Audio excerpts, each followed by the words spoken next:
Hi, welcome to Finding the Word. I'm Melanie Brown. The word is ignore. So, and these words sometimes just catch me off guard, and I'm always just like, I gotta go see. Is ignore in there? Am I gonna find a scripture with ignore? And sure enough, there it is, and it just never ceases to amaze me. This reminds me of old school words too, where I'm just living life, just going about my business. Just an event will take place, and I'll be like, what? And then I feel the word drop in. The Spirit gives me the word, and then I can concentrate on, well, what does the Lord have to say about this word? And kind of off of what the circumstances are. And then bring the living word in. This is one of those. It's a story where I'm going about life. So I take the twins to the dentist, okay? And we have been dealing with treatment prior to. So they rescheduled them to get the fillings done that were needed. This is the older twins, not the baby twins. So this is the 16-year-olds. Now, they had not had work done for a while. And you know, there are grown men who are apprehensive about the dentist. They might be in tears and having to go to therapy about going to the dentist. It's just something about the things they do there and the idea that they're going to be bringing pain and things like that. And so, you know, I understand there's a little nervousness around it. They couldn't remember getting their crowns on it for, and just the last time they had actually had work done. It'd been a long time, and they didn't recall. So there was a little bit of apprehension. So they went together. Their appointments are back to back. So we get in there, and this is not the office that we originally go to. The office we go to did not have any appointments, I guess, quickly. So they said, you know what, we're going to make this appointment across the street at our other location. So this is our first time coming there. So we come into the office, and then, it was fine. I sign in. Wasn't the friendliest group up at the front, but I'm, extra friendly, outgoing. I'm accustomed to, sometimes people are that way, sometimes they are. So then we get called back, and it's Julian first. So he wanted me to come along with him, and I had brought a bag of things to do, because I'm like, you know what, I can get some things done. I'm always thinking, wherever I go somewhere and have to sit, I can get some things done.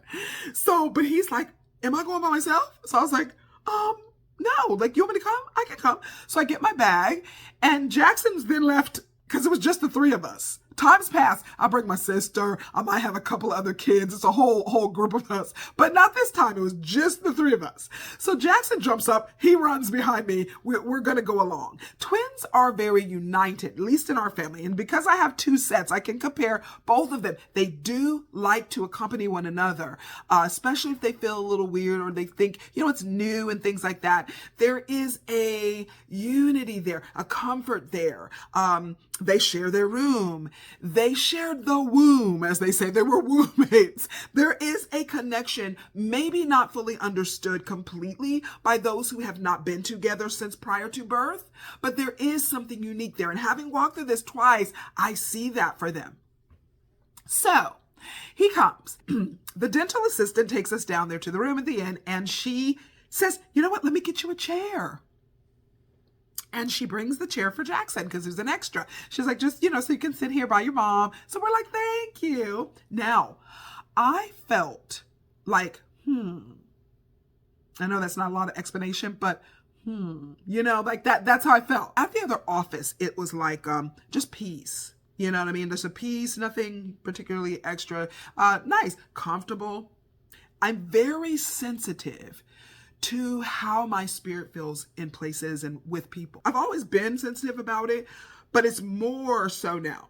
Even if my husband comes home from work, where I'll be like, hey, was it a tough day? Or there's a shift when you've come in and something feels heavy or those kinds of things. Okay.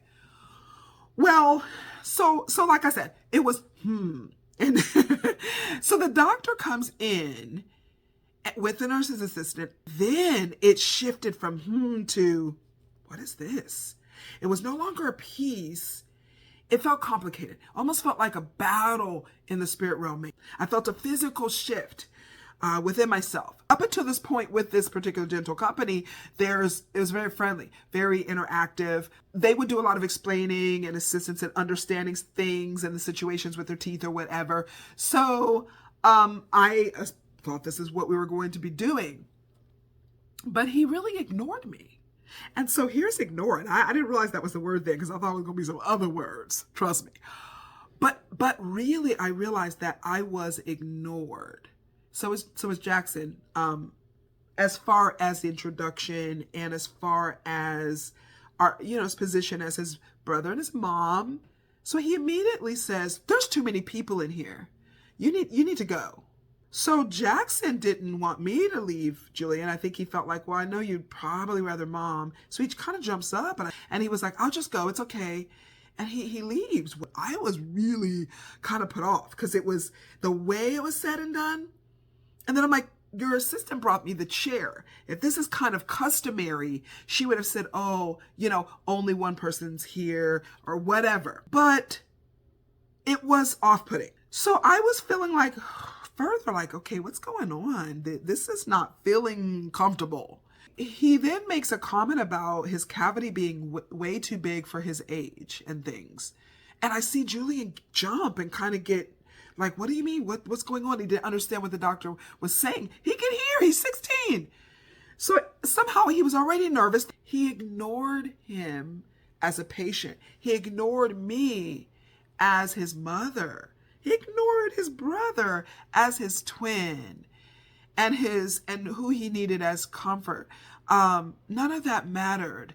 And so then I said, well, wait a minute, because I see that Julian's nervous and I'm asking questions. What does that mean, what you just said? Well, he proceeds to rattle off in a very, I don't really need to be bothered way. But I was like, well, if there's an issue, we need to know. And I just, and he proceeds to basically say, "I'm not talking to you." I was talking to her, the nurse's assistant. So when I was giving the explanation as to why, okay, but this is my child, and I'd like to know what's going on, and if you are seeing something that's an issue. And so he then stares at me, ignores my words. So here we have ignore again. Stares until, with the expression of, "Are you finished?" I was really shocked. I was thrown off. Once I said no more words, he didn't say anything. He didn't reply. He didn't give an explanation about his teeth. He turns, gets his things, like, let me get on back to work. Well, I was thinking, this isn't okay. This is not working out today.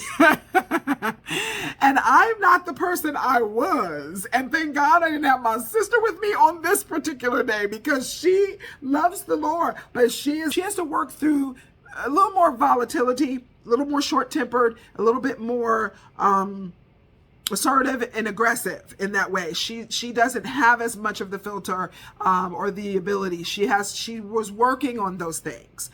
And it would have been a whole nother situation. But I really didn't feel anything like that. I was not angry. It was just the Spirit then said to me, "Get up and leave." Now, this is also where ignore comes in, because I would have the choice to ignore that or not, It's a choice of, I hear this in my spirit. Am I hearing this in my spirit? Second time comes, "Get up and leave."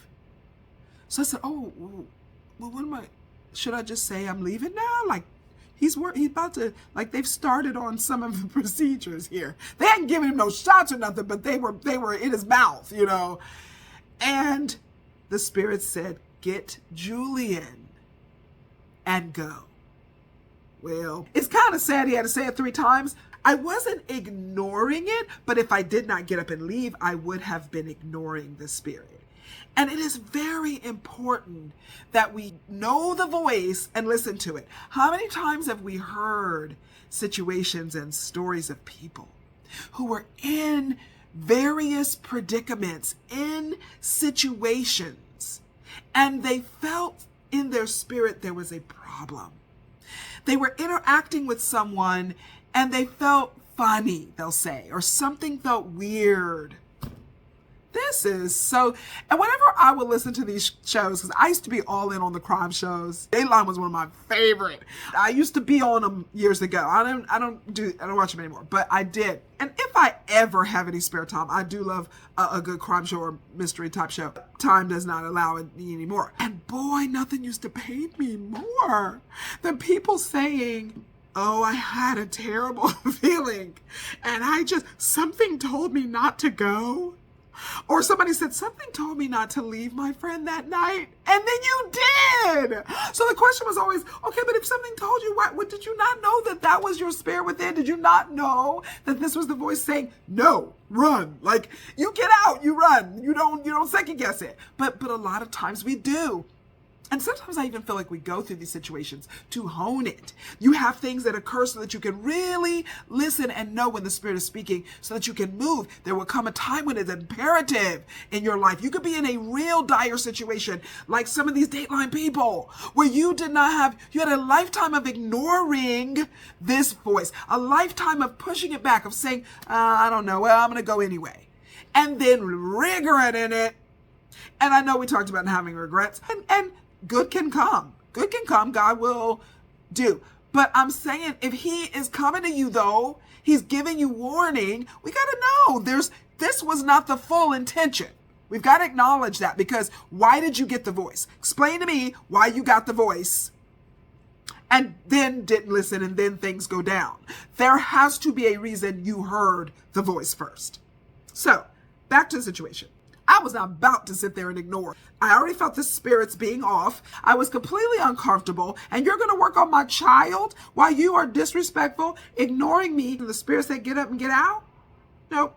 So at that point, I had to say, excuse me, sir, you're not about to do a single thing pertaining to my child. Your spirits are bad. I don't know what's going on here, but it's really off and I'm uncomfortable. And I am very sensitive to spirits. Julian, let's go. So it was a little hostile for a second, and we went on, and I let him know I don't like the doctor, don't like the spirit here. There's no emergency. We will be going elsewhere. So the scripture I have for ignore is in Proverbs, and I love Proverbs. I mean, you can sit and get so much knowledge and wisdom, and it lines up. And what Proverbs is telling you is deep on a level sometimes, because you have to have walked through some of this stuff to really know what it's talking about when it's telling you what the fools are doing. Fool is this, foolish is this, but you really can see it. If you look at different situations about foolish folks, there it is. There is a lot of wisdom to be had in Proverbs. We're in Proverbs 13. It is going to be verse 18. I'm reading 16 through 18 just because there's a couple of good nuggets before 18. Wise people think before they act. Fools don't. And even brag about their foolishness. Come on. An unreliable messenger stumbles into trouble, but a reliable messenger brings healing. And you get to think about these things. An unreliable messenger. Like, what's going on here? And then now, verse 18, if you ignore criticism, you will end up in poverty and disgrace. If you accept correction, you will be honored. And this right here would be constructive criticism. Like, let's say that you're really lazy and someone says to you, you know what, I mean, I appreciate the fact that you are struggling, but the truth is, I feel like there are some things you could do that would help your situation, but you don't want to hear that.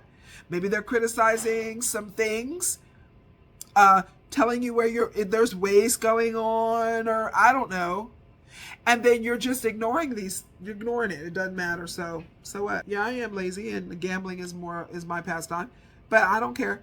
Okay. There could be a result that ends with poverty and disgrace. Now, but that correction that you could be hearing and receiving can be honored, maybe because then you can shift, you can pivot if you receive it openly and it is something that is valid and you understand it to be valid. Well, then it can be helpful and you will then be able to move correctly.